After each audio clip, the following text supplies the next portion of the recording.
মেহজাবিনের প্রথম সিনেমা সাবা আজ প্রেক্ষাগৃহে মুক্তি পেয়েছে। এক যুগেরও বেশি সময় ধরে নাটকে সফলভাবে অভিনয় করে দর্শকের ভালোবাসা অর্জন করেছেন মেহজাবিন চৌধুরী। গত 2 বছর ধরে মনোযোগ দিয়েছেন সিনেমার দিকে। ইতিমধ্যে দ্বিতীয় সিনেমা দিয়ে পর্দায় হাজির হলেও নিজের অভিনীত প্রথম সিনেমা দেশের দর্শকের কাছে তুলে ধরতে পারেননি এতদিন। অবশেষে সেই সুযোগ এলো। আজ শুক্রবার দেশের প্রেক্ষাগৃহে মুক্তি পাচ্ছে তার অভিনীত প্রথম সিনেমা সাবা। সাবা ইতোমধ্যেই বিভিন্ন আন্তর্জাতিক উৎসবে একাধিকবার প্রদর্শিত হয়েছে এবং প্রশংসা কুড়িয়েছে।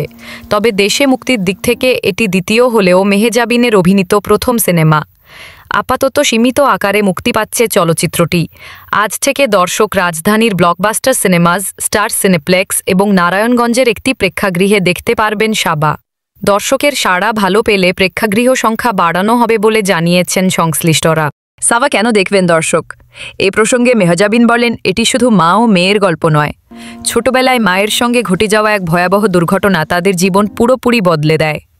সেই থেকে মা সীমাবদ্ধতায় বাধা পড়ে যান, আর সাবা বড় হয়ে ওঠে এক জটিল চরিত্রে। নিজের স্বপ্ন ও ভবিষ্যৎ নিয়ে এগিয়ে যেতে চায়, কিন্তু একই সঙ্গে মায়ের অবনতিশীল স্বাস্থ্য আর তাকে হারানোর ভয় তাকে দ্বিধায় ফেলে। সাবা ভালোবাসা, দায়িত্ব, ত্যাগ আর ছাড়তে না চাওয়ার সংগ্রামের গল্প।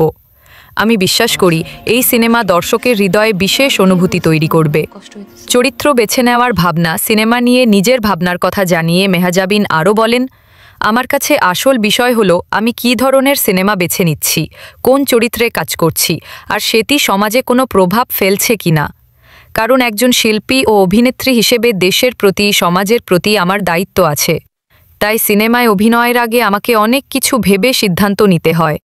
সেই ভাবনা থেকেই প্রিয় মালতী কিংবা সাবাতে অভিনয় করা। প্রথম সিনেমা সাবা দিয়ে নতুন যাত্রা শুরু করলেন মেহজাবিন। এখন দর্শকের প্রতিক্রিয়া কী হয় সেটিই দেখার অপেক্ষা।